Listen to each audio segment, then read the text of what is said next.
Hello students, आप सबको अपने चैनल साइंस जंक्शन में एक और नई वीडियो के साथ स्वागत करती हूँ। आज का ये वीडियो क्लास 10 का साइंस अध्याय 13 ऊर्जा के स्रोत पढ़ेंगे। इसका हम वन शॉट कंप्लीट थ्योरी देखेंगे।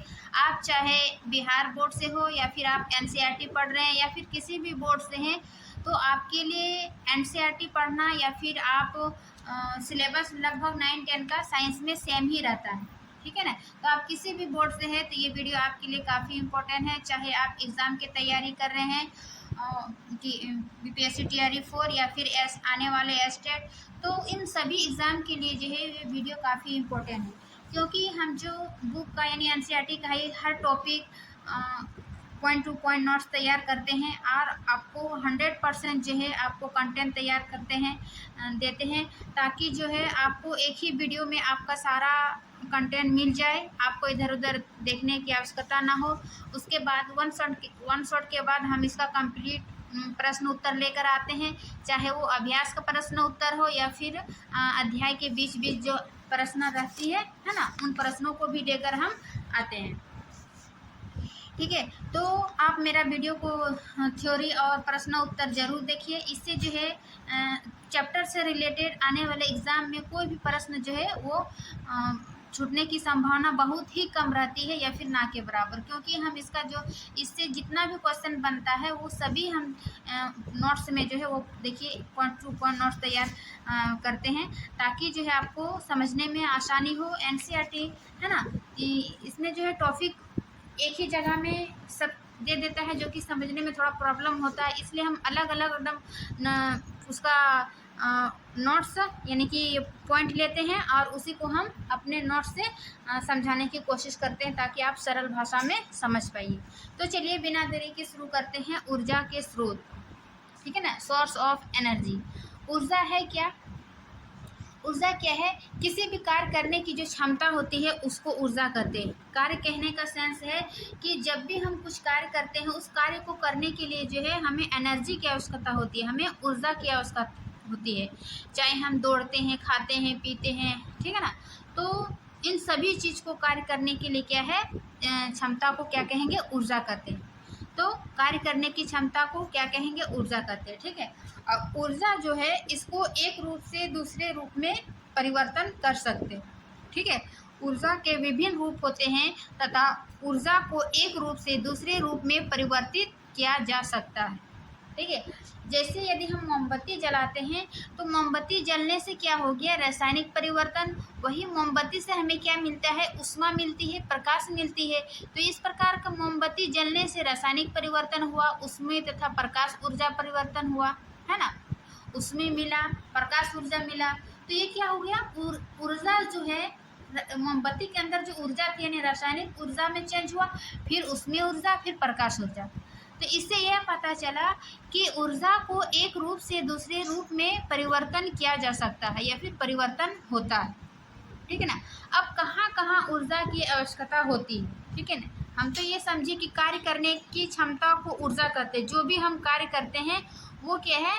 उस क्षमता को ऊर्जा कहेंगे। और हमारे जैसे हम अपने शरीर में जो भी बॉडी से जो कार्य करते हैं वो ऊर्जा जो है हमें कहाँ से मिलती है? जैसे भोजन से, ठीक है ना। अब भोजन को पकाने के लिए भी ऊर्जा की आवश्यकता होती है ना। तो वही है, ऊर्जा की आवश्यकता कहाँ कहाँ होती है?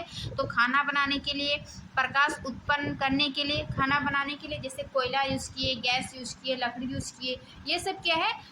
उसका स्रोत से यानी ऊर्जा से प्राप्त हुआ, है ना। उसके लिए भी, खाना बनाने के लिए हमें क्या है? ऊर्जा की आवश्यकता होती है। फिर ये प्रकाश उत्पन्न करने के लिए, प्रकाश यानी कि जब विद्युत होगा तो क्या होगा? प्रकाश उत्पन्न होगा, सूर्य से प्रकाश होगा, है ना, मोमबत्ती से प्रकाश ऊर्जा होगा। ये क्या है? उसके लिए जो ऊर्जा की आवश्यकता होगी। फिर यातायात के लिए यानी कि जैसे गाड़ी चलती है, मोटर चलती है, रेलगाड़ी चलती है, इनके लिए भी, गाड़ी तो ऐसे ही नहीं चलती, उनके लिए चाहिए ना, पेट्रोल चाहिए, डीजल चाहिए। तो ये सभी क्या है? ऊर्जा है। फिर है मशीनों को चलाने के लिए, ठीक है, मशीनों को चलाने के लिए भी ऊर्जा की आवश्यकता होगी। उद्योगों एवं कृषि कार्य के लिए, ठीक। इतना समझ गए कि ऊर्जा क्या है, ठीक है। ऊर्जा को एक रूप से दूसरे रूप में परिवर्तन किया जा सकता है और कहाँ कहाँ ऊर्जा की आवश्यकता होती है। अब हम जो ऊर्जा के उत्तम स्रोत के लक्षण देखेंगे, यानी कि सबसे अच्छा ऊर्जा क्या है, उसका स्रोत, जिस भी स्रोत से हम प्राप्त करते हैं, अभी हम जानेंगे ऊर्जा के स्रोत क्या है। ठीक है ना। तो ऊर्जा सबसे अच्छा उत्तम उसका क्या है ना, सबसे अच्छा ऊर्जा क्या है, उसका लक्षण क्या है।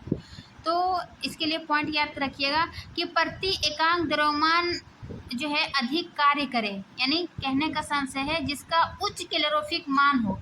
कैलोरीफिक जिसका मान उच्च होता है वो जो है ऊर्जा के उत्तम स्रोत माना जाता है। ठीक है ना, ये पहला पॉइंट है। फिर दूसरा है कि सस्ता एवं सरलता से सुलभ हो, यानी कि ऊर्जा जहाँ पर भी हो वो सस्ता से और आसानी से जो है वो हमें उपलब्ध हो।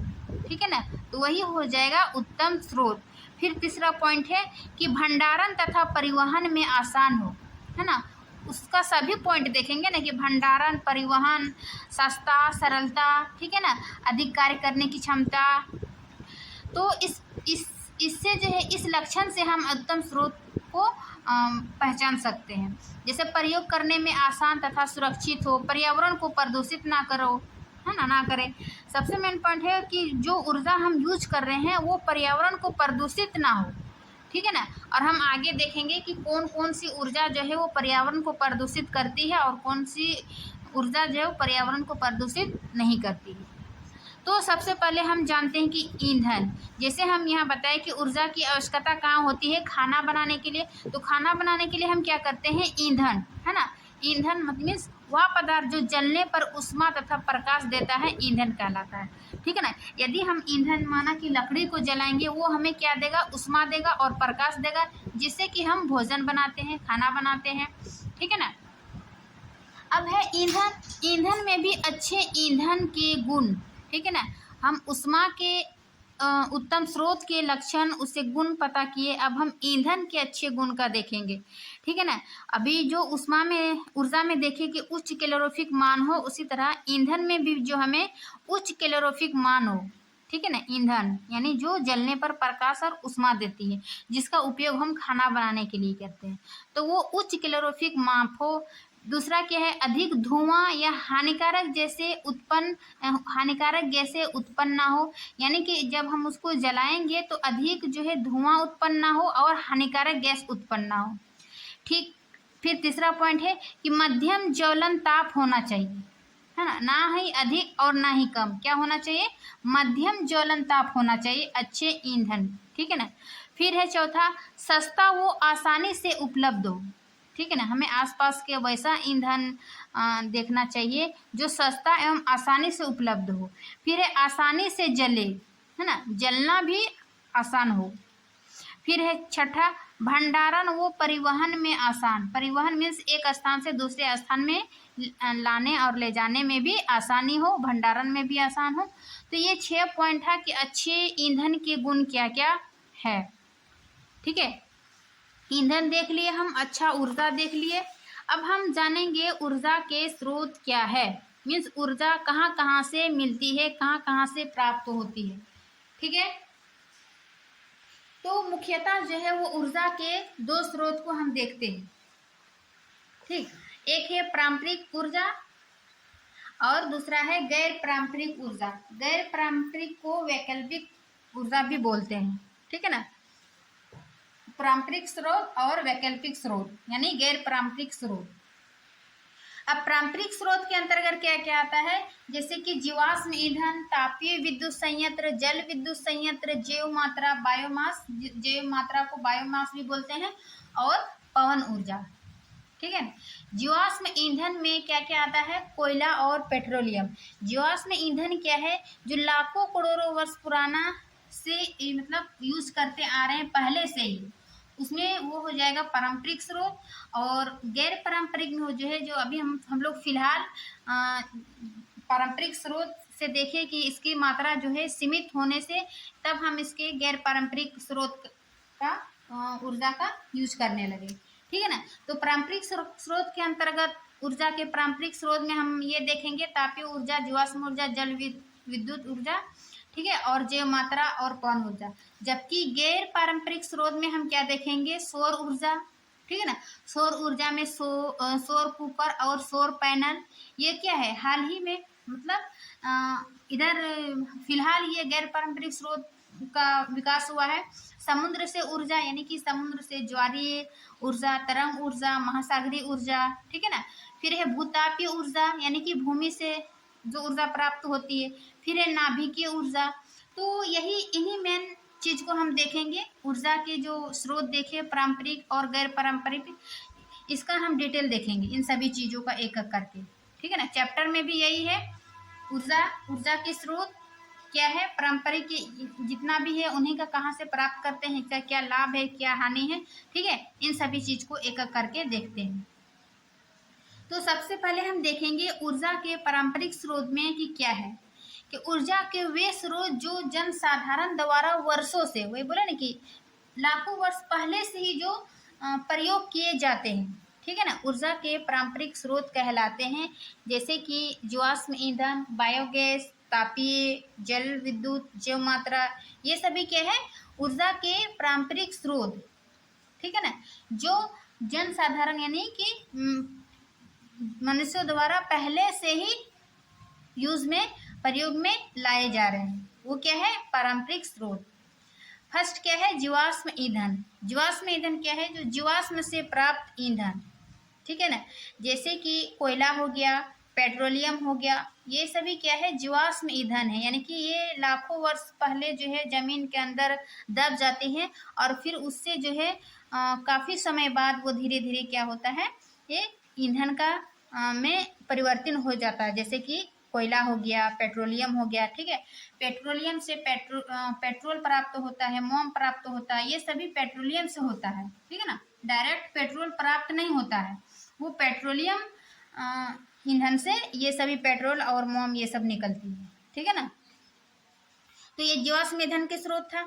जैसे कि लाखों वर्षों में उत्पादन, सीमित भंडारण, अनवीकरणीय स्रोत। भारतवर्ष में विश्व का 6% कोयला भंडारण है, जो कि वर्तमान दर से खर्च करने पर अधिकतम 250 वर्षों तक बने रहेंगे। यानी कि जीवाश्म ईंधन जो है वो अनवीकरणीय संसाधन है। अभी हम बताएंगे कि नवीकरणीय संसाधन और अनवीकरणीय संसाधन क्या है, ठीक है ना। जैसे कि कोयला अभी जितना प्राप्त है, ठीक है ना, एक हम आपको चार्ट दिखाएंगे, देखिए ये चार्ट, ये सबसे अधिक जीवाश्म ईंधन में क्या है, कोयला।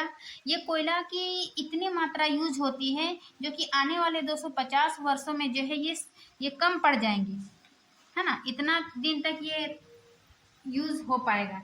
इसीलिए जो है अपारंपरिक स्रोत को, अनवीकरणीय स्रोत को हम क्या करेंगे, वो गैर पारंपरिक स्रोत लेकर बनाते हैं, ठीक है ना।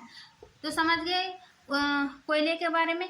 तो जीवाश्म ईंधन के जलाने पर उत्पन्न प्रदूषण या फिर हानियाँ, ठीक है। जीवाश्म ईंधन को जो भी हम यूज करते हैं, जैसे खाना बनाने के लिए और भी, है ना, ईंधन के रूप में जलाते हैं। जैसे क्या हो गया, जीवाश्म ईंधन, कोयला और पेट्रोलियम।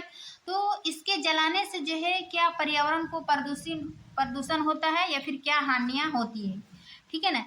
तो इसके लिए 2 पॉइंट याद रखिएगा प्रदूषण के लिए, कि जीवाश्म ईंधन के जलने से मुक्त, यानी कि जीवाश्म ईंधन के जलने से जो गैस निकलती है वो कार्बन है, नाइट्रोजन है एवं सल्फर के ऑक्साइड, जो कि वायु प्रदूषण तथा अम्ल वर्षा के कारण बनते हैं, है ना। कि जीवाश्म ईंधन के जलने से कौन कौन सी गैस निकलती है, तो कार्बन हो गया, नाइट्रोजन हो गया, सल्फर के ऑक्साइड हो गया, और ये क्या करते हैं, वायु प्रदूषण के लिए जिम्मेवार होता है और अम्ल वर्षा के कारण भी बनते हैं। अम्ल वर्षा के साथ मिलकर ये एसिड रेन बनाता है, जो कि जल एवं मृदा के संसाधनों को प्रभावित करती है। ये था इसका पहला पॉइंट प्रदूषण का। दूसरा क्या है कि इसमें उत्पन्न कार्बन डाइऑक्साइड ग्रीन हाउस प्रभाव को उत्पन्न करती है। यानी कि इससे जो गैस कार्बन डाइऑक्साइड निकला, तो ये क्या हो गया, ग्रीन हाउस प्रभाव को उत्पन्न करती है, जिससे कि धरती पर अत्यधिक गर्मी हो जाएगी। जब हमारी पृथ्वी पर कार्बन डाइऑक्साइड की अधिक मात्रा हो जाएगी तो क्या हो गया, हमारी पृथ्वी गर्म हो जाएगी और गर्मी हो जाने के कारण इन्हीं को क्या कहेंगे, ग्रीन हाउस प्रभाव। तो ये कार्बन डाइऑक्साइड ज़्यादा उत्पन्न होने से क्या हो जाएगा, ग्रीन हाउस प्रभाव भी देखने को मिलेगा, जिससे जो है धरती अत्यधिक गर्मी हो जाएगी। तो ये 2 पॉइंट था कि जीवाश्म ईंधन के जलने से क्या क्या प्रदूषण होगा, ठीक है ना। अब जीवाश्म ईंधन से उत्पन्न प्रदूषण को जो है वो कम करने के उपाय क्या है, ठीक है। तो पहला पॉइंट है कि दहन प्रक्रम की दक्षता में वृद्धि हो, है ना। जो दहन प्रक्रम की दक्षता है उसमें क्या होगा, वृद्धि होना। फिर दूसरा पॉइंट है कि विविध तकनीकों का प्रयोग कर दहन के फलस्वरूप उत्पन्न गैसें के वातावरण में पलायन को कम करना, ठीक है ना। जो उत्पन्न गैस हुआ उसको जो है वातावरण में पलायन को कम करना और यह अधिक दक्षता में वृद्धि करना, ठीक है ना। ये 2 पॉइंट था कि प्रदूषण को कम करने का, ठीक है ना। अब जीवाश्म ईंधन देखिए, अब हम क्या देखेंगे, तापीय विद्युत संयंत्र, ठीक है ना। दूसरा तापीय विद्युत संयंत्र। अब तापीय विद्युत संयंत्र क्या है कि जीवाश्म ईंधन को जलाकर, जीवाश्म ईंधन देखिए क्या है, कोयला और पेट्रोलियम, याद रखिएगा 2 पॉइंट, जीवाश्म ईंधन, कोयला और पेट्रोलियम। तो जीवाश्म ईंधन को जलाकर तापीय ऊर्जा को घरों में ताप विद्युत उत्पन्न की जाती है। यानी कि कोयला, लकड़ी, पेट्रोलियम, ये सभी जो चीजें जलाते हैं उससे हम क्या करेंगे, ताप ऊर्जा प्राप्त करते हैं, ठीक है ना। तापीय ऊर्जा घरों में ताप विद्युत उत्पन्न करती है। तापीय विद्युत संयंत्र कोयले तथा तेल के क्षेत्रों के निकट स्थापित किए जाते हैं, जिससे परिवहन पर होने वाले व्यय को कम कर सके। यानी कि तापीय विद्युत संयंत्र वहां पर स्थापित किया जाता है जहां पर कोयले अधिक हो, तेल के क्षेत्र अधिक हो, तभी ना वहां पर जो है परिवहन हो में आसानी हो, ठीक है ना, जिससे व्यय की कम हो कर सके। कोयला तथा पेट्रोलियम की अपेक्षा विद्युत संचरण अधिक दक्ष होता है। यानी कि कोयला तथा पेट्रोलियम की अपेक्षा जो है विद्युत संचरण अधिक दक्ष होता है, ठीक है ना। ये था तापीय विद्युत, जो कि जीवाश्म ईंधन को ही हम जलाकर उसका तापीय ऊर्जा उत्पन्न करते थे, ठीक है ना। अब तीसरा क्या था, जल विद्युत संयंत्र, ठीक है ना। जल विद्युत संयंत्र, जल विद्युत संयंत्र क्या है कि जल विद्युत संयंत्र गिरते हुए जल की स्थितिज ऊर्जा को विद्युत ऊर्जा में परिवर्तित करते हैं। यानी कि गिरते हुए जल, है ना, जैसे कि हम नदी का पानी हो गया, बारिश का पानी हो गया, झरना का पानी हो गया, उनको क्या करेंगे, सबसे पहले उसको स्थिर करेंगे, ठीक है ना। जल विद्युत संयंत्र गिरते हुए जल की स्थितिज ऊर्जा को सबसे पहले उसको स्थिर करेंगे, उसके बाद उस स्थित जल से क्या करेंगे, विद्युत ऊर्जा में परिवर्तन करेंगे। इसी को क्या कहेंगे, जल विद्युत संयंत्र, ठीक है ना। जल विद्युत संयंत्र बांधों से संबंधित, ठीक है ना।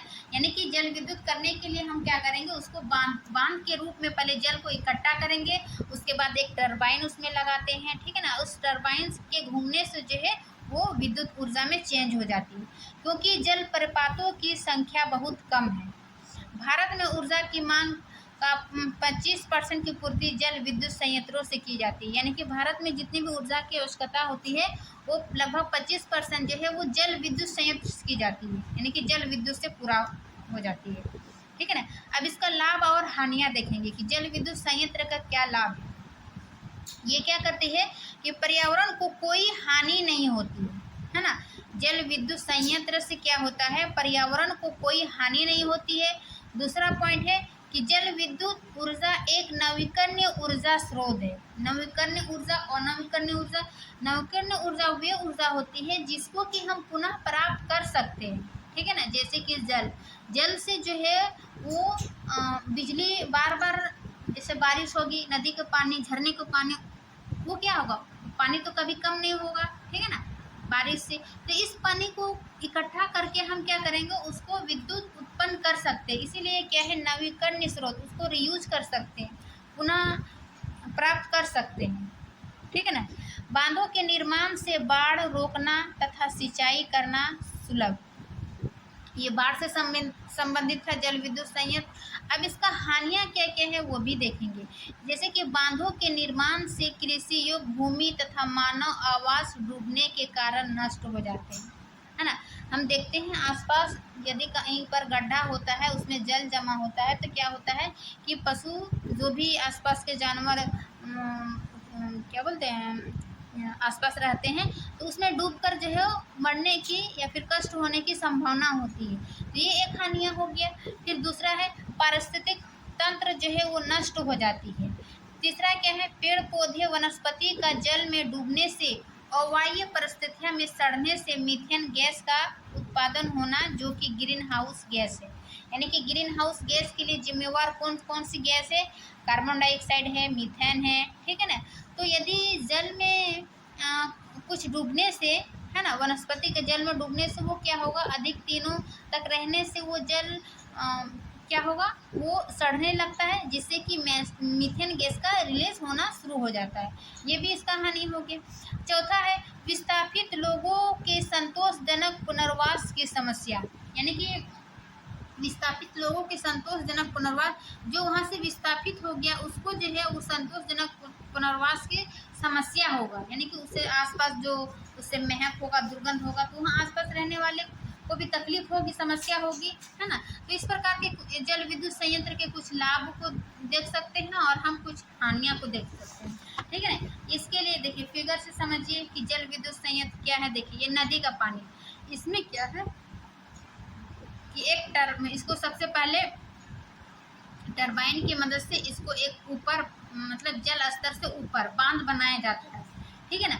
उसमें एक जनित्र लगा दिया जाता है और इस टरबाइन को घूम घूम के जो जल ऊपर जाती है, जहाँ पे बांध पे जमा हुआ, ये है जल पाट नदी, और इस जनित्र के माध्यम से जो है वो टरबाइन बार बार घूम कर जनित्र के माध्यम क्या करता है, ये विद्युत उत्पन्न कर दिया, जिससे कि और अन्य जगह पावर सप्लाई होने लगता है ना। ये पावर लाइन और इस प्रकार ये जुड़ी होती है ना।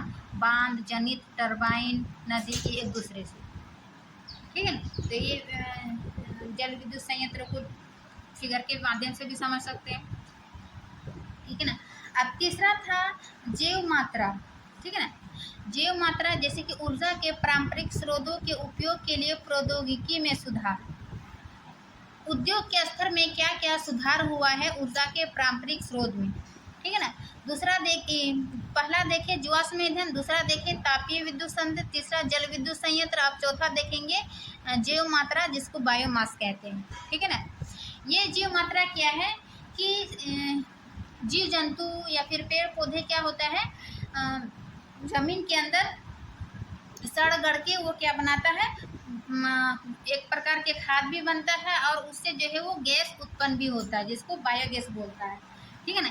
जैसे कृषि वो जंतु अपशिष्ट जिन्हें ईंधन के रूप में उपयोग किया जाता है, जैसे लकड़ी, गोबर, सूखे तने, पत्ते, इन सभी को इन सभी से जो है वो जैव मात्रा, है ना, बायोगैस प्राप्त कर सकती है। जैसे लकड़ी क्या है, लकड़ी जैव मात्रा का एक रूप है जिसे लंबे समय से ईंधन के रूप में प्रयोग किया जाता है। इसके लिए हम एक फिगर बनाए जैव मात्रा के लिए, ठीक है ना, बायोगैस के लिए, ठीक है ना, आगे बताएंगे। अभी जैव मात्रा देखिए कि जैव मात्रा कृषि व जंतु के जितना भी अपशिष्ट पदार्थ हो जो ईंधन के रूप में उपयोग करते हैं, जैसे लकड़ी, गोबर, सूखे पत्ते, तने, ये सभी क्या है, जैव मात्रा। लकड़ी देखिए कि लकड़ी जो है जो जैव मात्रा का एक रूप है जिसे लंबे समय से ईंधन के रूप में प्रयोग किया जाता है। अब इसका हानियाँ क्या है कि जलने पर बहुत अधिक धुआं उत्पन्न करती है लकड़ियाँ, है ना।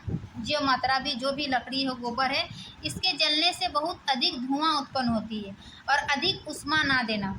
जब अधिक धुआं उत्पन्न होगा तो अधिक ऊष्मा ना देगा, यानी कि अतः उपकरणों की तकनीकों में सुधार करके परंपरागत ऊर्जा स्रोतों की दक्षता बढ़ाई जा सकती है, जैसे लकड़ी से चारकोल बनाना। कहने का अर्थ है कि बायोमास जो है, इनसे इसके जलने से, देखो ये तो अपशिष्ट पदार्थ होता है, लकड़ी होता है, तना होता है, पत्ता होता है ना। तो इसके जलने से अधिक धुआं उत्पन्न होती है और ऊष्मा कम प्राप्त होता है। इसीलिए इसको पारंपरिक तकनीक से जो है, तकनीकी के सुधार से इसकी दक्षता को बढ़ाई जा सकती है, जैसे कि लकड़ी से चारकोल बनाना। चारकोल क्या है, जब हम लकड़ी को जलाते हैं, ठीक है ना, वो ऑक्सीजन की सीमित मात्रा में, ठीक है ना, उससे चारकोल प्राप्त होता है। जैसे यहाँ देखिए कि लकड़ी को वायु की सीमित आपूर्ति में जलाने से उसमें उपस्थित जल तथा वाष्पशील पदार्थ बाहर निकल जाते हैं और अवशेष के रूप में चारकोल प्राप्त होता है। यानी लकड़ी को जब हम जलाते हैं, ठीक है ना, वायु की सीमित आपूर्ति में, तो उसमें कच्चापन रहने के कारण, उसमें जल मौजूद होने के कारण जो है वो उससे धुआं प्राप्त होती है, ठीक है ना, और उसको सही मात्रा में वायु नहीं मिल पाती है। यही है कि लकड़ी को वायु ऑक्सीजन की सीमित मात्रा में जब हम जलाते हैं तो वो फिर जल के क्या प्राप्त होती है, चारकोल, ठीक है ना। इस चारकोल को हम लकड़ी से चारकोल बनाए, अब इसका हम यूज कर सकते हैं, जिसका जो है एक बेहतर ईंधन हो सकती है। जैसे कि चारकोल लकड़ी से बेहतर ईंधन है ना। अभी कि लकड़ी क्यों बेहतर नहीं है, क्योंकि उसमें जो कच्चापन होता है तो उसमें ऑक्सीजन की सीमित मात्रा होती है, ठीक है ना, उसके अंदर पानी होती है, जिससे जो है उसको जलाने से बहुत अधिक धुआं उत्पन्न होती है। और चारकोल जो है वो लकड़ी से बेहतर ईंधन है, क्योंकि बिना ज्वाला से जलता है, मतलब इसमें ज्वाला उत्पन्न नहीं होती है, डायरेक्ट ऑक्सीजन की उपस्थिति में जल जाती है, ठीक है ना। अपेक्षाकृत कम धुआं निकलती है, यानी कि लकड़ी की अपेक्षाकृत जो है ये कम धुआं निकलता है, ठीक है ना। ऊष्मा उत्पन्न करने की दक्षता अधिक होती है, लकड़ी की तुलना में ऊष्मा अधिक उत्पन्न करती है, ठीक है ना। कम धुआं निकलती है और ज्वाला बिना ज्वाला से जलता है, तो इस कारण जो है वो लकड़ी से चारकोल अच्छा है ना, बेहतर मान सकते हैं। अब हम देखेंगे पारंपरिक ऊर्जा में लास्ट पवन ऊर्जा, ठीक है। पवन ऊर्जा क्या है, देखिए पवन यानी कि नाम से क्या है, जो वायु से जो ऊर्जा प्राप्त कर सकते हैं उसको पवन ऊर्जा कहते हैं। जैसे पारंपरिक स्रोत में ये क्या करते थे, जहाँ पर अधिक इसका है 15 से 20 किलोमीटर ये हवा होनी चाहिए, वहाँ पर ये पवन चक्की लगाई जाती थी और वही उसी हवा से एक टरबाइन लगा दिया जाता था, जिस कारण जो है वो विद्युत उत्पन्न की जा सकती है, ठीक है। जैसे पवन ऊर्जा सूर्य विकिरणों द्वारा भूखंडों तथा जलाशयों के असमान गर्म होने के कारण वायु में गति उत्पन्न होती है तथा पवनों का प्रवाह होता है, ठीक है। ठीक है कि पवन ऊर्जा जो है वो सूर्य के विकिरण द्वारा भूखंडों यानी कि जमीन पर तथा जलाशय के असमान गर्म होने के कारण, यानी जमीन और जलाशय जो है वो सूर्य के विकिरण के कारण जो है वो असमान गर्म, यानी कि कभी कम कभी ज़्यादा, उसके अंतर होने के कारण जो है वो वायु में गति उत्पन्न करती है, ठीक है ना। जलाशयों और भूखंडों में असमान गर्म होने के कारण वायु में गति उत्पन्न करती है तथा पवनों का प्रवाह होता है, ठीक है ना।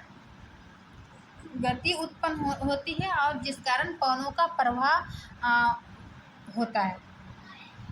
अब पवन की गति ऊर्जा का उपयोग जो है वो पवन चक्कियों द्वारा निम्न कार्यों में किया जाता है।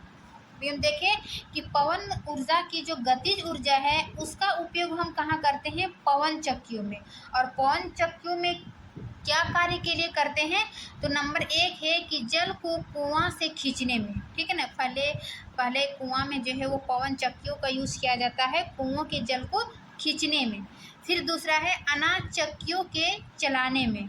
तीसरा है टरबाइन को घुमाने में, जिससे जनित्र द्वारा विद्युत उत्पन्न की जा सकती है। पवन ऊर्जा तीन कार्यों के लिए यूज़ किया जाता है कि जल को कुओं से खींचने में और अनाज चक्कियों को चलाने में। फिर तीसरा है उसको टरबाइन में घुमाते हैं, जिससे कि जनित्र द्वारा जो है वो विद्युत उत्पन्न की जा सके, ठीक है ना। परंतु एकल पवन चक्की से बहुत कम उत्पादन होता है, इसलिए बहुत सारी पवन चक्कियों को एक साथ स्थापित किया जाता है और यह स्थान पवन ऊर्जा फॉर्म कहलाती है। यानी कि जैसे ये एक चक्की है पवन चक्की, ठीक है ना, तो इससे जो है वो बहुत कम उत्पादन किया जा सकता है बिजली, ठीक है ना। इसलिए इसके जैसे एक ये पवन चक्की लगी हुई है, इसी तरह कई पवन चक्कियाँ जो है वो एक साथ स्थापित किया जाता है, जिसको जो है पवन ऊर्जा फॉर्म कहलाता है, ठीक है ना, फॉर्म, जिससे ये अधिक मात्रा में विद्युत उत्पादन की जा सके पवन चक्कियों द्वारा, ठीक है ना। इसके लिए एक और शर्त है कि पवन चक्की चलाने हेतु पवन गति यानी कि 15 से 20 किलोमीटर होनी चाहिए। जहाँ पर हम पवन ऊर्जा का फॉर्म स्थापित करते हैं या फिर पवन ऊर्जा लगाते हैं पवन चक्की, तो वहाँ की ऊर्जा जो है, वायु जो है यानी कि पवन गति होना चाहिए 15 से 20 किलोमीटर होना चाहिए, तभी वो जो है पवन चक्की यूज़ होगा, अदरवाइज नहीं हो पाएगा, ठीक है ना। तो इसके लिए एक शर्त थी कि वहाँ की पवन गति 15 से 20 किलोमीटर होना चाहिए। अब इसकी पवन ऊर्जा के लाभ क्या है कि ये पर्यावरण हितैषी है, यानी कि ये पर्यावरण मित्रता है, ठीक है ना। ये पर्यावरण के लिए हानि नहीं है, क्योंकि ये पर्यावरण से संबंधित है। पवन ये क्या है, नेचुरल है, तो इससे कोई पर्यावरण हितैषी है। दूसरा है नवीकरण ऊर्जा का उत्तम स्रोत है। नवीकरण ऊर्जा जिसको हम पुनः बार बार प्राप्त कर सकते हैं, ठीक है ना, ये नवीकरण ऊर्जा होती है। तो ये नवीकरण ऊर्जा का उत्तम स्रोत है। तीसरा है कि विद्युत ऊर्जा उत्पन्न करने में बार बार खर्चा या लागत ना होना, यानी कि यदि हम एक बार पवन चक्की को स्थापित कर दिए या फिर एक बार हम पवन ऊर्जा को फॉर्म को स्थापित कर दिए, तो उसमें जो है वो बार बार खर्चा या लागत नहीं होती है, ठीक है ना। जब भी वहाँ पर आसपास 15 से 20 किलोमीटर पवन गति होती है, तो वहाँ पर पवन चक्की यूज करके टरबाइन के माध्यम से विद्युत उत्पादन की जा सकती है, ठीक है ना। तो इसमें बहुत अधिक खर्चा या लागत नहीं होती है, ठीक है ना। तो ये इसका पवन ऊर्जा का लाभ थी। अब इसका पवन ऊर्जा की सीमाएं, कि पवन ऊर्जा इसकी कहाँ तक ये इसकी सीमाएं है, कहाँ कहाँ पर यूज की जा सकते हैं, ठीक है ना। तो पवन ऊर्जा फॉर्म के लिए अत्यधिक भूमि क्षेत्र की आवश्यकता होती है, यानी कि जहाँ पर पवन चक्की लगाएंगे वो कई पवन चक्कियाँ न लगाएंगे, तब जाकर वो पवन फार्म बनती है। तो इसके लिए जो है वो अधिक भूमि क्षेत्र की आवश्यकता होती है, और लगातार जहाँ पर 15 से 20 किलोमीटर पवन की गति आपूर्ति होती है, यानी कि लगातार वहीं पर ये जो है वो पवन चक्की स्थापित होगा या पवन फार्म स्थापित होगा, ठीक है ना। तीसरा है कि अत्यधिक पारंपरिक लागत होना, प्रारंभिक यानी कि शुरुआती अवस्था में जो है वो अधिक लागत होती है, बाद में ये बार बार लागत नहीं होती है, ठीक है ना।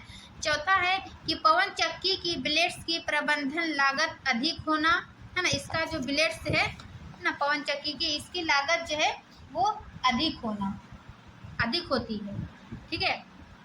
अच्छा, डेनमार्क को पवनों का देश कहा जाता है, यानी कि सबसे अधिक जो डेनमार्क की पवन है वहाँ पर जो है सबसे पवन चक्की स्थापित करने योग्य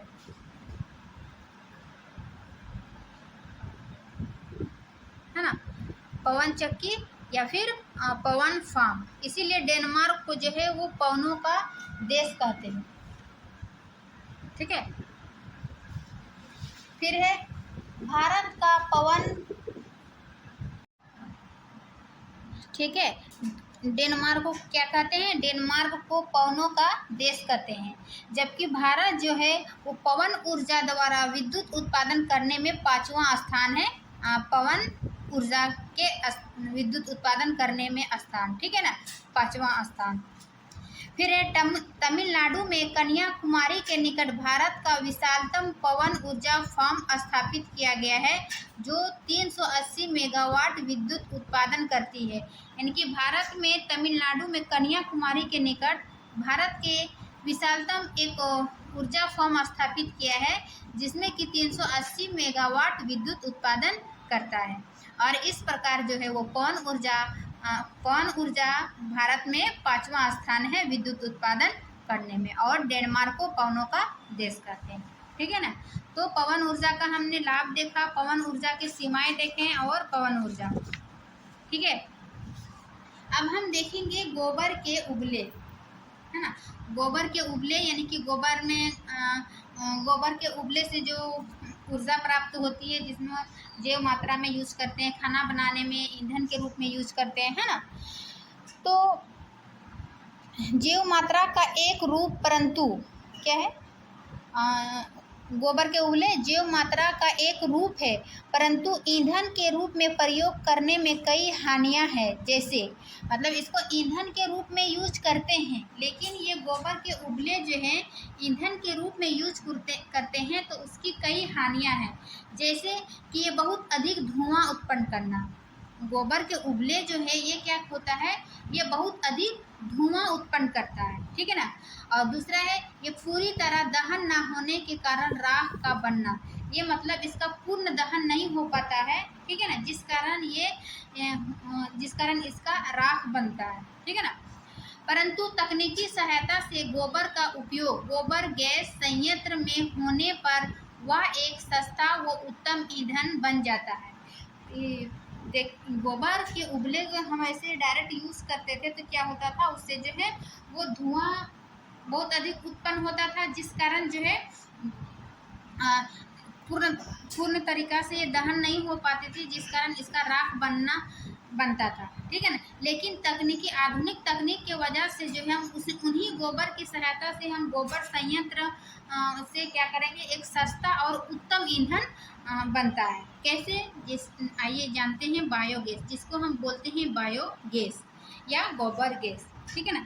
तो गोबर या फिर फसलों के कटने के बाद बचे अपशिष्ट, सब्जियों के अपशिष्ट तथा वाहित मल, ठीक है ना, वाहित मल या फिर गोबर या फिर अपशिष्ट जो भी हम घरों में यूज़ करते हैं, सब्जियों वगैरह, इन सब के छिलकों को, फसलों के काटने के बाद जो बचे अपशिष्ट होते हैं उनके छिलकों को, ठीक है ना, इन सभी को जब ऑक्सीजन की अनुपस्थिति में अपघटित होते हैं तो बायोगैस का निर्माण होता है, ठीक है ना। बायोगैस का निर्माण कैसे हुआ, गोबर हो गया, अपशिष्ट सब्जियों के छिलका हो गया, वाहित मल हो गया, और जो भी फसल कटने के बाद जो भी अपशिष्ट बचता है वो हो गया, ठीक है ना। इन सभी को क्या करते हैं, ऑक्सीजन की अनुपस्थिति में, ठीक है ना, मीन्स ऑक्सीजन की उपस्थिति नहीं होती है, ऑक्सीजन की अनुपस्थिति में अपघटित करते हैं, यानी कि उसको सड़ाते हैं, गलाते हैं, अपघटित करते हैं, तो इनसे जो होता है बायोगैस का निर्माण होता है। अब बायोगैस क्या क्या है,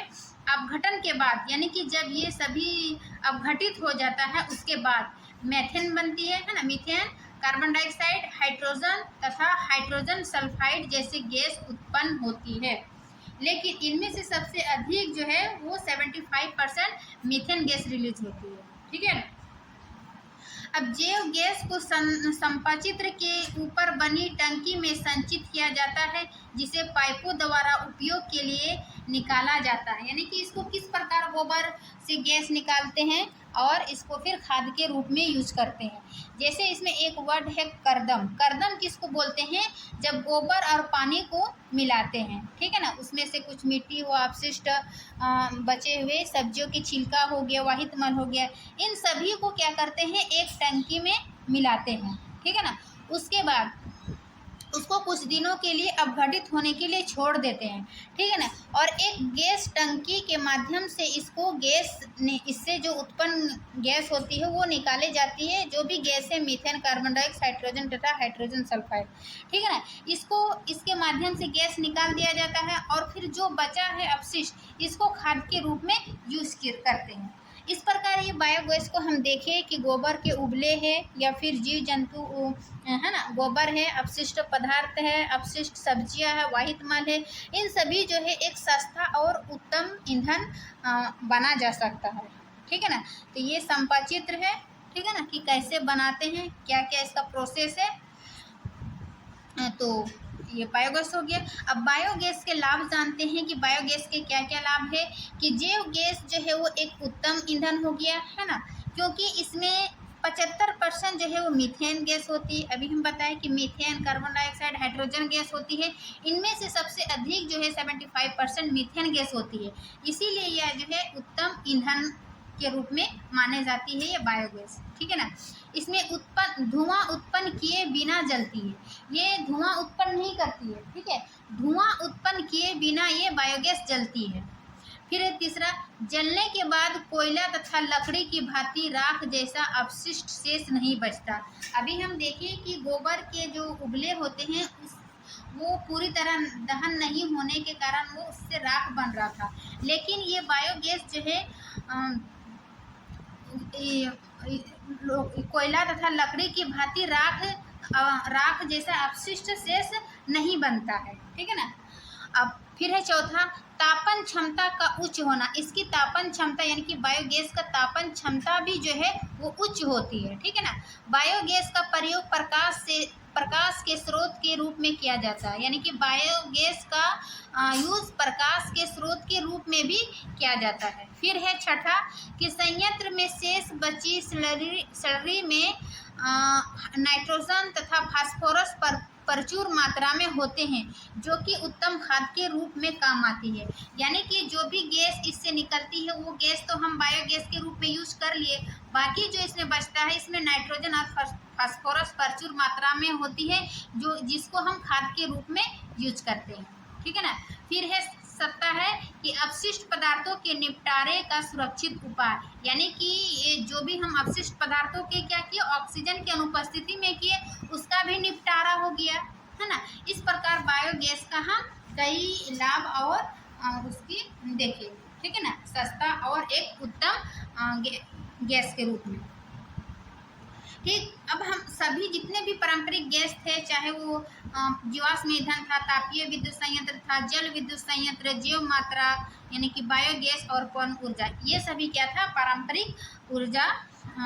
पारंपरिक ऊर्जा के स्रोत।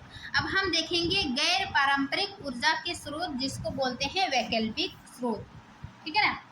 इसमें क्या था, सौर ऊर्जा था, जिसमें सौर कुकर, सौर पैनल, है ना, समुद्र से ज्वारीय तरंग, महासागरीय, और एक था भूतापीय और नाभिकीय ऊर्जा। ठीक है ना। इन सभी को देखेंगे हम गैर पारंपरिक ऊर्जा स्रोत में। ठीक है। प्रौद्योगिकी में उन्नति के साथ ही ऊर्जा की मांग में दिन ब दिन प्रतिदिन वृद्धि है, अतः ऊर्जा के वैकल्पिक स्रोतों की आवश्यकता है। यानी कि जब हम पारंपरिक गैस का यूज कर रहे थे, ठीक है ना, उसमें देखिए कि दिन ब दिन हमें ऊर्जा की आवश्यकता जो है वो बढ़ती जा रही है। ठीक है। जिस कारण हमें वैकल्पिक स्रोतों की आवश्यकता महसूस हुई, है ना। इसका कारण क्या है कि जीवाश्म ईंधन सीमित मात्रा में उपलब्ध है। ठीक है ना। जीवाश्म ईंधन जो देखे कि पारंपरिक ऊर्जा के स्रोत था, वो सीमित मात्रा में उपलब्ध है, और दिन ब दिन इसकी जो मांगे जो है ये प्रतिदिन वृद्धि हो रही थी। इसीलिए ऊर्जा के गैर पारंपरिक स्रोत का आवश्यकता हुई। और इसका क्या कारण है कि सीमित मात्रा में उपलब्ध है, यदि वर्तमान दर में हम उनका उपयोग करते रहें तो शीघ्र समाप्त हो जाएगा। ठीक है ना। फिर दूसरा है कि जीवाश्म ईंधनों पर निर्भरता को कम करने हेतु, जिससे कि वे लंबे समय तक चल सके, यानी कि हमें स्रोत को लंबे समय तक बनाए रखे, ताकि जो इसकी कमी है, इसकी निर्भरता पर कम करने हेतु, जिससे कि वे लंबे समय तक बने रहे। ठीक है। फिर इसका तीसरा पॉइंट है कि पर्यावरण को बचाने व प्रदूषण दर को, ये तीसरा है कि पर्यावरण को बचाने व प्रदूषण दर को कम करने, यानी कि ऊर्जा के गैर वैकल्पिक स्रोत प्रदूषण को कम करने हेतु भी इसकी आवश्यकता का कारण बनता है। तो ये इसका क्यों आवश्यकता हुई, इसका 3 कारण बताए। ठीक है ना। क्यों, क्योंकि ऊर्जा के दिन ब दिन जो है इसकी मांगे जा रही है, जिसमें, ठीक है ना। अब इसी में देखेंगे हम सौर ऊर्जा।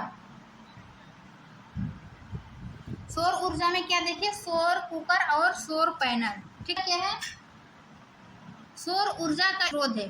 सूर्य जो है वो सौर ऊर्जा का एक प्रमुख स्रोत है। सूर्य से प्राप्त ऊर्जा को क्या कहेंगे, सौर ऊर्जा कहेंगे। ठीक है ना। और इसका सौर स्थिरांक जो है 1 पर सेकेंड पर मीटर स्क्वायर, यानी कि 1.4 किलोवाट इसका सौर स्थिरांक का मान होता है। ठीक है ना। और सौर स्थिरांक क्या है कि पृथ्वी की सतह पर प्रति वर्ग मीटर 1 सेकेंड में आने वाली सौर ऊर्जा को सौर स्थिरांक कहते हैं। यानी कि पृथ्वी पर कितना वर्ग मीटर क्षेत्रफल पर 1 सेकेंड में सूर्य की रोशनी जो आती है उसको क्या, सौर स्थिरांक, इसका मान 1.4 किलोवाट पर मीटर स्क्वायर है। ठीक है ना। तो ये हो गया सौर ऊर्जा। अब सौर ऊर्जा युक्तियाँ, जैसे कि सौर कुकर हो गया, सौर सेल यानी सौर ऊर्जा को विद्युत ऊर्जा में रूपांतरित करती है ये सौर सेल। बाकी ये सौर कुकर है और ये फिर सौर जलतापक, ये क्या करता है, सौर ऊर्जा को उष्मा के रूप में एकत्रित करते हैं ये दोनों। लेकिन ये सौर सेल जो है वो सौर ऊर्जा को विद्युत ऊर्जा में रूपांतरित करते हैं। ठीक है ना। अब एक करके हम देखेंगे सौर तापक युक्तियाँ। ये सौर तापक युक्तियाँ में क्या होता है, इसमें कि काला पृष्ठ अधिक ऊष्मा अवशोषित करती है, अतः इन युक्तियों में काले रंग का प्रयोग किया जाता है। जैसे हम चित्र के माध्यम से समझते हैं, ये सौर सेल देखिए, ये क्या है, सौर कुकर। इसमें जो है एक दर्पण का यूज होता है और इसको इस पृष्ठ को क्या करते हैं, काले से पेंट किया जाता है, क्योंकि ये अधिक ऊष्मा अवशोषित करती है। और जब इसमें प्रकाश की किरण पड़ती है दर्पण के माध्यम से, तो इसमें जो है जैसे ग्रीन हाउस गैस के माध्यम से देखें पौधा घर में जिसको ऊष्मा इकट्ठा करके उसको पूरा गर्म करते हैं और इसी में खेती वगैरह, बागवानी, सब्जी वगैरह ये सब उगाते हैं। तो यही है, दर्पण के माध्यम से इसको काला पृष्ठ, इसमें सूर्य की रोशनी आती है और ये गर्म हो जाती है, जिस कारण सौर ताप उसका यूज करते हैं उच्च ताप करने के लिए। ठीक है ना। इसमें सूर्य की किरणें फोकसित करने के लिए दर्पण तथा कांच की शीट का प्रयोग किया जाता है, जिससे पौधा घर प्रभाव उत्पन्न हो जाता है तथा उच्च दाब उत्पन्न हो जाता है। यानी कि सूर्य को रोशनी को इकट्ठा करेंगे तो क्या हुआ, उच्च दाब उत्पन्न हो गया। इसका उपयोग हम करेंगे, ठीक है ना, विद्युत उत्पादन में या फिर खाना बनाने में भी, है ना, इस प्रकार यूज करते हैं। अब देखेंगे सौर सेल। सौर सेल क्या है कि सौर सेल सौर ऊर्जा को सीधे विद्युत ऊर्जा में रूपांतरित करते हैं। ठीक, एक प्रारूपीय सौर सेल 0.5 से 1 वोल्ट देता है, जो लगभग 0.7 वाट उत्पन्न कर सकता है, ये सौर सेल। ठीक है। जब बहुत अधिक संख्या में सौर सेलों को संयोजित करते हैं तो यह व्यवस्था सौर पैनल कहलाती है। यानी कि ये हो गया एक सौर, है ना, सौर ऊर्जा। लेकिन जब अधिक सौर सेलों को व्यवस्थित करते हैं, जैसे कि हम पवन चक्की में देखें कि एक पवन चक्की था, ठीक है ना, उसमें उतनी विद्युत की मात्रा नहीं उत्पन्न हो पाती थी जिसमें कि पवन फार्म से उत्पन्न हो रही थी। यानी कि बहुत सारे पवन चक्की को मिलाकर पवन फार्म स्थापित करते थे। उसी प्रकार एक सौर सेलों को कई सौर सेलों को मिलाकर सौर पैनल बनाई जाती है। ठीक है ना। अब सौर सेल के क्या लाभ है और क्या हानियां हैं, ठीक है ना, इसको हम डायग्राम से समझाएं, पॉइंट इधर एक पॉइंट उधर एक पॉइंट, ठीक है, तुलना करके। तो देखिए इसका लाभ क्या है सौर सेल का, कि पहला पॉइंट है कि कोई गतिमान पुर्जा नहीं होता है, प्रचलन और रख रखाव की लागत अत्यंत कम होती है, बिना किसी फोकसित युक्ति के काफ़ी संतोषजनक कार्य है, सुदूर स्थानों में भी स्थापित कर पाना पर्यावरण हितैषी, यानी कि ये पर्यावरण के मित्र माने जाते हैं ये सौर सेल। इसकी हानियां क्या है कि ये उत्पादन की प्रक्रिया महंगी, विशिष्ट श्रेणी के सिलिकॉन की उपलब्धता सीमित, यानी कि इसमें जो है एक विशिष्ट प्रकार की सिलिकॉन का यूज़ होता है जिसकी उपलब्धता जो है वो सीमित मात्रा में। ठीक है ना। ये इसकी हानियां है कि सौर सेलों को परस्पर संयोजित करने हेतु प्रयुक्त सिल्वर अत्यंत महंगा, है ना, इसमें सिल्वर भी यूज़ होता है और सिलिकॉन भी यूज़ होता है, जो कि अत्यंत महंगा और सीमित मात्रा में उपलब्ध है। ये सौर सेल की हानियां थी। अब सौर सेल का उपयोग कहाँ करते हैं, ठीक है ना, कि नंबर 1 कि मानव निर्मित उपग्रहों में सौर सेलों का उपयोग, जो मानव द्वारा उपग्रह बनाई जाती है उसमें भी क्या है, सौर सेलों का यूज किया जाता है। ठीक है ना। दूसरा है कि रेडियो तथा बेतार संचार यंत्रों, यानी कि जिसमें तार की आवश्यकता नहीं है, है ना, बिना तार का, तो उसमें भी रेडियो तथा बेतार संचार यंत्रों, सुदूर क्षेत्रों के टीवी रिले केंद्रों में सौर सेल पैनल का उपयोग होता है। ठीक, हम रेडियो देखते हैं, बिना तार के संचार जो देखते हैं उनमें भी क्या यूज होता है, सौर पैनल का यूज होता है। तीसरा है ट्रैफिक सिग्नलों, परिकलन यंत्र यानी कि कैलकुलेटर तथा बहुत से खिलौने में सौर का उपयोग होता है। ठीक है। सौर सेल का उपयोग देखिए, हम सौर सेल का लाभ और हानि देखें, सौर सेल क्या है, सौर पैनल क्या है, इन तमाम चीज़ों को हम देखें। ठीक है, अब हम देखेंगे नेक्स्ट भूतापीय ऊर्जा। ये सभी क्या है, ऊर्जा के गैर पारंपरिक स्रोत। फिर है भूतापीय ऊर्जा। ठीक है, भू का अर्थ है धरती तथा तापीय का अर्थ है उष्मा, यानी कि धरती में उष्मा होना, भूतापीय ऊर्जा। ठीक है, पृथ्वी के तप्त स्थानों पर भूगर्भ में उपस्थित उष्मीय ऊर्जा को क्या कहेंगे, भूतापीय ऊर्जा। यानी कि पृथ्वी में जो तप्त हो जाती है, गर्म हो जाती है, उसमें जो उष्मीय ऊर्जा होती है उसको कहेंगे भूतापीय ऊर्जा। जब भूमिगत जल तप्त स्थलों के संपर्क में आता है तो भाप उत्पन्न होती है। यानी कि जब भूमिगत जल गर्म हो जाती है, स्थलों के संपर्क में आता है तो भाप उत्पन्न होती है, और जब यह भाप चट्टानों के बीच में फंस जाती है तो इसका दाब जो है वो बढ़ जाता है। इस प्रकार भूतापीय ऊर्जा उत्पन्न होती है। ठीक है, फिर है उच्च दाब पर यह भाप पाइपों द्वारा निकाली जाती है। यानी कि जब चट्टानों के बीच ये भाप फंस जाती है तो क्या होता है, उच्च दाब प्राप्त होती है, और ये उच्च दाब पाइपों द्वारा निकाली जाती है जो टरबाइन को घुमाती है, और इससे विद्युत उत्पन्न की जाती है भूतापीय ऊर्जा से। टरबाइन जैसे जैसे घूमती है उसमें विद्युत उत्पन्न होती है। ठीक है ना। अब इसके लाभ क्या है कि इस कारण की लागत अधिक नहीं है। फिर है ये प्रदूषण नहीं होता, भूतापीय ऊर्जा से प्रदूषण नहीं होता, और ये विद्युत उत्पादन की लागत अधिक नहीं होती। फिर इसका भूतापीय ऊर्जा जो है वो सीमित स्थानों पर ही उपलब्ध है। ठीक है, भूतापीय ऊर्जा क्या है, सीमित स्थानों पर ही उपलब्ध है। फिर इसका दूसरा है कि तप्त स्थलों की गहराई में पाइप पहुंचाना मुश्किल एवं महंगा होता है। यानी कि जब भूमि अधिक गर्म हो जाती है तो उसकी गहराइयों में पाइप पहुंचाना मुश्किल एवं महंगा हो जाता है। ठीक है ना। तो इस प्रकार हम देखिए तापीय ऊर्जा के लाभ, हानि और इसका यूज। अब हम देखेंगे नाभिकीय ऊर्जा। नाभिकीय ऊर्जा क्या है, ये भी ऊर्जा के गैर पारंपरिक स्रोत है। भूतापीय ऊर्जा, नाभिकीय ऊर्जा। ठीक है ना। तो नाभिकीय ऊर्जा अभिक्रिया के दौरान मुक्त होने वाली ऊर्जा को नाभिकीय ऊर्जा कहते हैं। यानी कि नाभिकीय अभिक्रिया के दौरान जो होती है उसी को क्या कहेंगे, नाभिकीय ऊर्जा। और ये ऊर्जा जो है दो प्रकार की अभिक्रियाओं द्वारा प्राप्त की जा सकती है, विखंडन और दूसरा है नाभिकीय संलयन। यानी कि इसका दो नाभिकीय ऊर्जा प्राप्त करने की दो अभिक्रिया है, नाभिकीय विखंडन और नाभिकीय संलयन। नाभिकीय विखंडन क्या है, देखिए विखंडन का अर्थ है टूटना।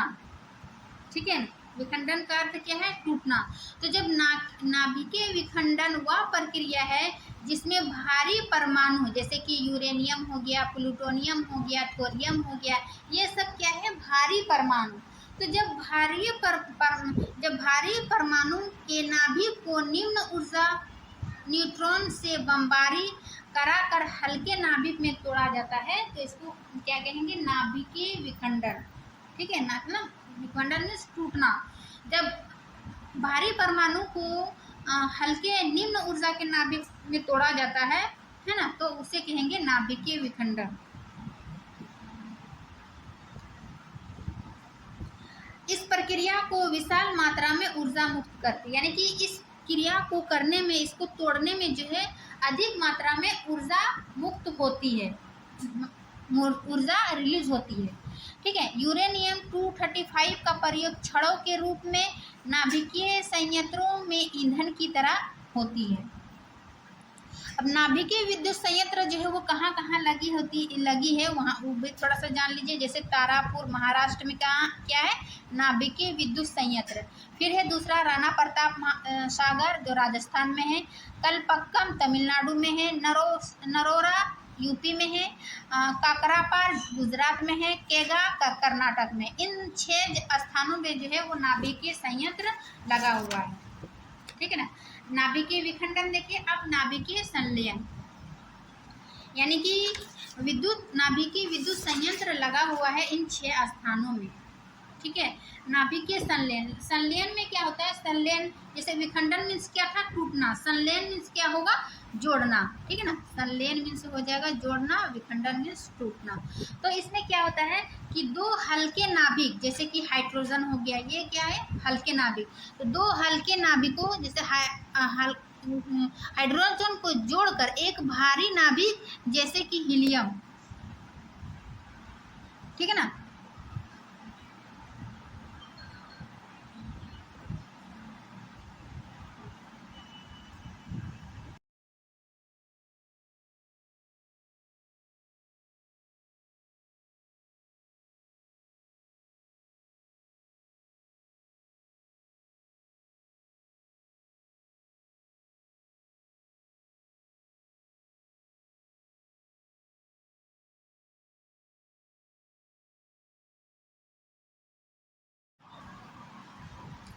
ठीक है, नाभिकीय संलयन मीन्स क्या होता है, जोड़ना।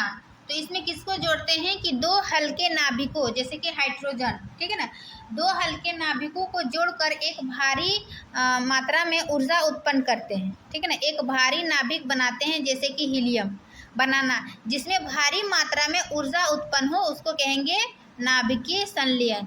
जैसे कि एक हाइड्रोजन और एक हाइड्रोजन, ठीक है ना, इसको जोड़े तो क्या बना, ये हीलियम, और उसमें अधिक मात्रा में ऊष्मा उत्पन्न हुआ, तो इसी को बोलेंगे नाभिकीय संलयन। अब नाभिकीय संलयन हेतु जो है वो अत्यधिक ताप व दाब की आवश्यकता होती है। नाभिकीय संलयन के लिए अत्यधिक ताप एवं दाब की आवश्यकता होती है।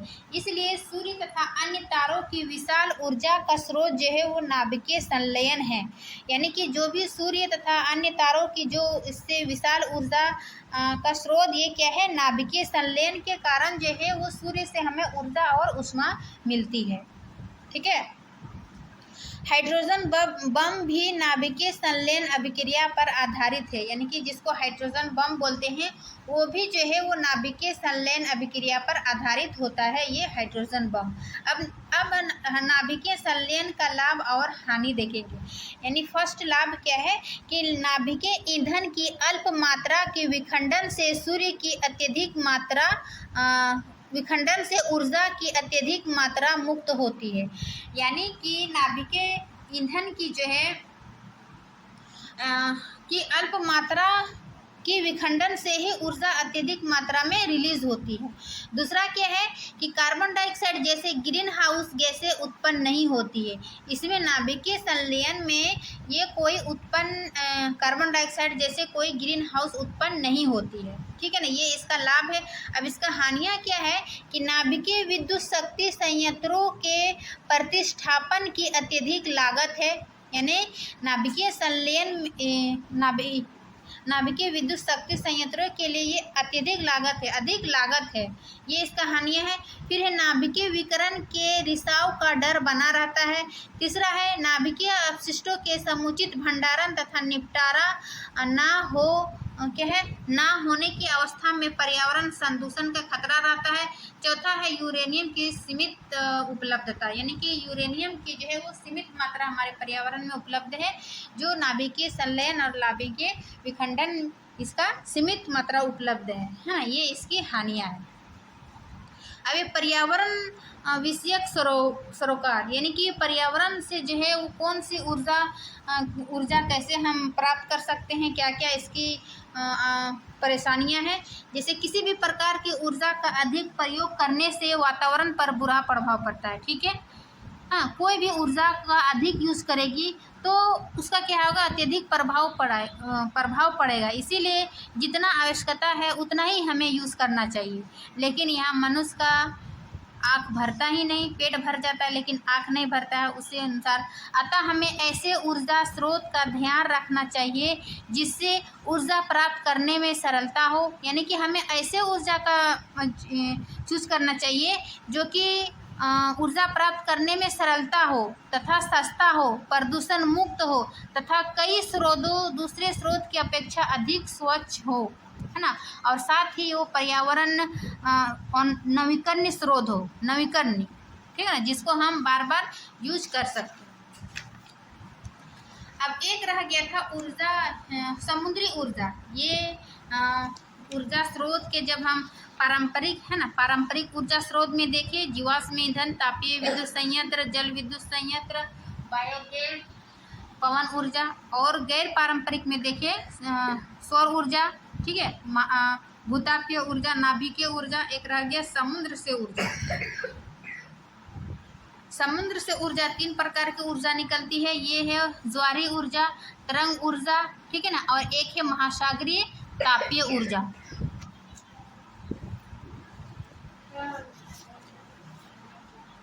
ज्वारीय ऊर्जा क्या है, जैसे समुद्र में हमें सुने कि समुद्र के जल जो है ऊपर नीचे उठता, ज्वार उत्पन्न होता है, ज्वार भाटे, ठीक है ना। तो ये ज्वार भाटे के जल के स्तर के चढ़ने और गिरने से ज्वारीय ऊर्जा प्राप्त होती है। समुद्र के जल एक बार उठना ज्वार बोलते हैं और एक बार नीचे गिरना क्या बोलते हैं, भाटे बोलते हैं। तो ज्वार भाटे के जल के स्तर के चढ़ना और गिरने से क्या होता है, ज्वारीय ऊर्जा प्राप्त होती है। अब इसको कैसे प्राप्त होता है, तो ज्वारीय ऊर्जा का दोहन सागर के किसी संकीर्ण क्षेत्र पर बांध का निर्माण करके किया जाता है। यानी कि जब ये ज्वारीय ऊर्जा उठती है तो जहाँ पर ये उठती है उसका वहाँ पर एक टरबाइन लगा दिया जाता है ना, उसको बांध बनाकर, फिगर में नहीं दिया, उसको बांध बनाकर टरबाइन लगा दिया जाता है और उस टरबाइन के माध्यम से जो है इसमें विद्युत उत्पादन किया जाता है, ज्वारीय ऊर्जा प्राप्त किया जा सकता है। अब इसकी हानियाँ क्या है कि बांध निर्मित किए गए सकने वाले स्थान सीमित है, यानी कि जहाँ जहाँ पर ज्वारीय भाटा उत्पन्न होती है ना, उठती है, वहीं पर ये ऊर्जा ज्वारीय ऊर्जा उत्पन्न होगी, है ना। तो ये ऐसी जगह जो है वो सीमित है जहाँ पर बांध निर्मित किया जा सकने वाले स्थान सीमित है। तो ये इसकी हानियाँ है ज्वारीय ऊर्जा का। है तरंग ऊर्जा। तरंग के कारण जब समुद्र के तट के तरंग घटता बढ़ता है ना, तो उस तरंग के कारण जो ऊर्जा उत्पन्न होती है उसको कहते हैं तरंग ऊर्जा। यानी समुद्र तट के निकट विशाल तरंगों की गतिज ऊर्जा का प्रयोग कर विद्युत उत्पन्न की जा सकती है। समुद्र तट के किनारे जब तरंग उत्पन्न होती है, उसी तरंग को जो है वो गतिज ऊर्जा में प्रयोग करके उससे विद्युत उत्पन्न की जा सकती है।